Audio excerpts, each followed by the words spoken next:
Night 10 ஆயிடுச்சு. செம்ம tired வேற. வந்து டக்குன்னு மேகி செஞ்சு சாப்பிட்டுட்டு படுத்தாச்சு. மார்னிங் இந்த ஏர்பிஎன்பியை வெக்கேட் பண்ணுறோம். ஸோ ஒரு பிக் பாய் சொல்லிட்டு கிளம்பியாச்சு. மிருனாக்கு இப்போ கரண்ட் ஃபேவரட் சாங் அச்சச்சோ தான். வண்டியில் ஏறினதும் போட சொல்லி வைப் பண்ணிட்டு இருப்பா. வீட்டுக்கு போகிற வழியில் 2 பிளேஸ்க்கு போகலான்னு பிளான் பண்ணியிருந்தோம். பட் டைம் இல்லாததால் ஒரு பிளேஸ்க்கு தான் போனோம். இதுதான் அது. இந்த இடத்துக்கு பேர் வாட்கின்ஸ் கிளென் ஸ்டேட் பார்க். பார்க்குன்னு பேருக்கு ஏற்ற மாதிரி ஸ்விங் ஸ்லைட்லாம் இருந்துச்சு. அட இவ்வளோதானா, இதுக்கு தான் கூட்டிகிட்டு வந்தீங்களா மாதிரி தான் இருந்துச்சு. பட் அட் த எண்ட் இதுதான் நயாகரா விட வர்த் விசிட்னு தோணுச்சு. அப்படி one of the mesmerising place தான் இது. காட்டுக்குள்ளே ட்ரெக்கிங் போகிற மாதிரி இருந்துச்சு வழியெல்லாம். ஆக்சுவலி நாங்கள் டவுன் என்ட்ரன்ஸ் வழியாக வர வேண்டியது. பட் பார்க்கிங் இல்லாததால் மேலே இருக்க என்ட்ரன்ஸ் வழியாக டைவர்ட் பண்ணிட்டாங்க. அது எவ்வளோ பெரிய நல்லதாக போச்சுன்னா, கீழ் வழியாக வந்திருந்தா இந்த ஸ்டெப்ஸ்லாம் ஏறி வர மாதிரி இருந்திருக்கும். கிட்டத்தட்ட 2 கிலோமீட்டருக்கு ஸ்டெப்ஸ் தான். ஏறி வந்திருந்தோன்னா கதையே முடிஞ்சிருக்கும்.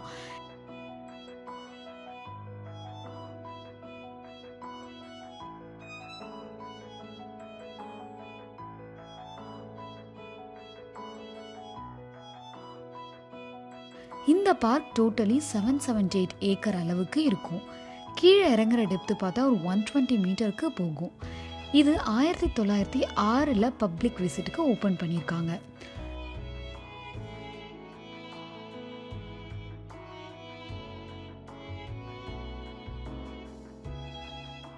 சாம்வெல் வாட்கின்ஸ் அப்படிங்கிறவரோட நினைவால தான் இதுக்கு வாட்கின்ஸ் கிளென்னு பேர் வச்சிருக்காங்க.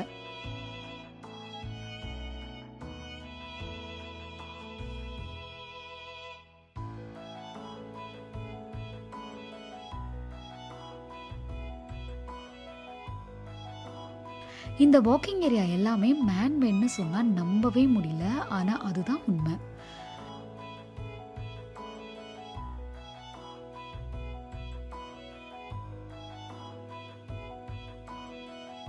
இங்கே மொத்தம் 19 வாட்டர் ஃபால்ஸ் கிட்ட இருக்கு. இதோட எண்ட் ஃபிங்கர் லேக்ஸை கனெக்ட் பண்ணுது.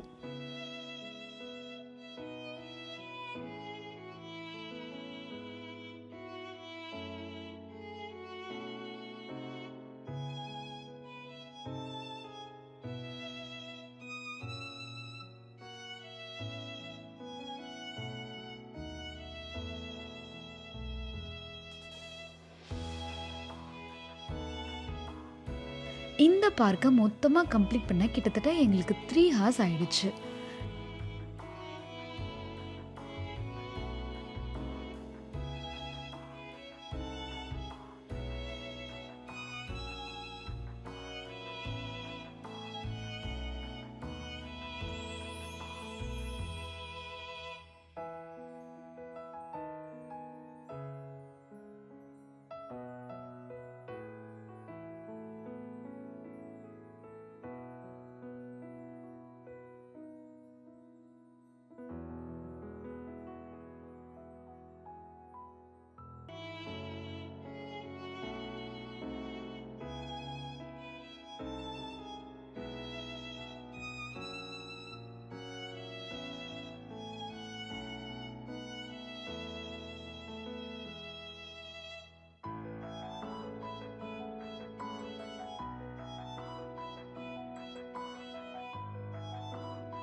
நான் சொன்ன மாதிரி இதோட பியூட்டி ரொம்ப மெஜஸ்டிக்காக தான் இருந்துச்சு.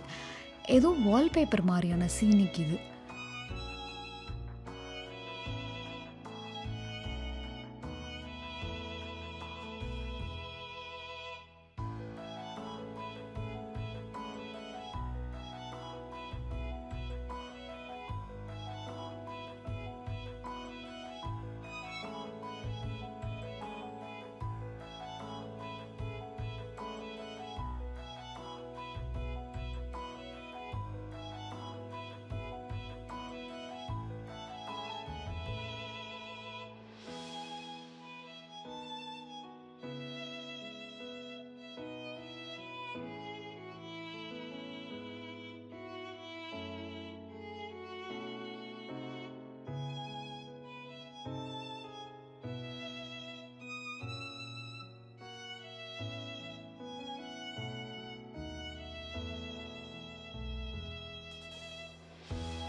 இங்கே ஸ்ட்ராலர் எடுத்துகிட்டு வர முடியாததால் கிட்ஸ்லாம் வச்சுட்டு கொஞ்சம் கஷ்டமாக தான் இருந்துச்சு.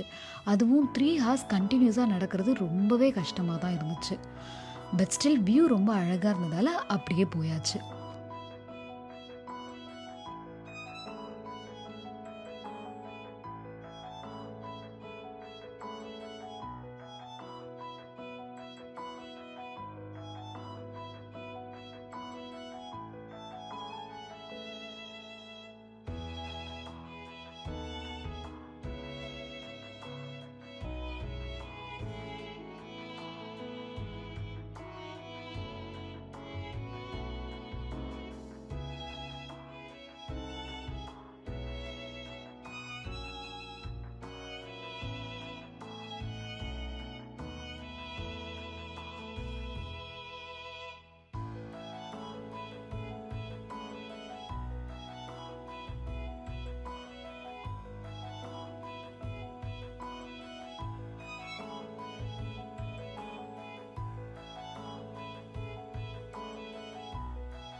நடக்கிற பாதையெல்லாம் தண்ணி பட்டு பட்டு வழுக்கிற மாதிரி தான் இருந்துச்சு.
வாட்கின்ஸ் கிளென் ஸ்டேட் பார்க்கை பார்த்து முடிச்சாச்சு. கிட்டத்தட்ட 3 ஹவர்ஸ்க்கு மேலே வாக் பண்ணதில் ரொம்ப டயர்ட் ஆயிடுச்சு. அப்புறம் பசியும் எடுத்துருச்சு. சரி டக்குன்னு கிட்ட எங்கேயாச்சும் சாப்பிட்டு கிளம்பலான்னு பக்கத்துலேயே இருக்கிற இந்த பர்கர் கிங்குக்கு வந்துட்டோம். ஆர்டர் பண்ணிவிட்டு வெயிட் பண்ணிகிட்டே இருக்கோம். கொஞ்சம் கூட்டமாக தான் இருந்துச்சு. பட் அதுக்குன்னு அவ்வளோ நேரமா? அப்புறம் ஒரு வழியாக வந்துருச்சு. ஆளுக்கு ஒரு பர்கர் வாங்கி சாப்பிட்டுட்டு அங்கேருந்து கிளம்பிட்டோம். அப்படியே கொஞ்சம் தூரம் போயிட்டு இருந்தோம். அப்புறம் எல்லாருக்கும் டயர்ட் ஆயிடுச்சு. ஸோ கொஞ்சம் ரெஃப்ரெஷிங்காக காஃபி குடிச்சிட்டு போகலான்னு எக்ஸ்பிரஸ் ஹைவேலேயே ஒரு ஸ்டார்பக்ஸாக தேடி நிப்பாட்டணும். நான் இது வரைக்கும் போனதுலேயே இந்த அவுட்லெட்டோட லுக்கு தான் ரொம்ப நல்லா இருந்துச்சு. வெளியே ஆம்பியன்ஸ் பார்த்துட்டு கொஞ்சம் நேரம் டைம் ஸ்பெண்ட் பண்ணலான்னு தோணுச்சு. பட் டைம் இல்லைன்னு டக்குன்னு ஃப்ரெஷ் ஆகிட்டு கிளம்பியாச்சு.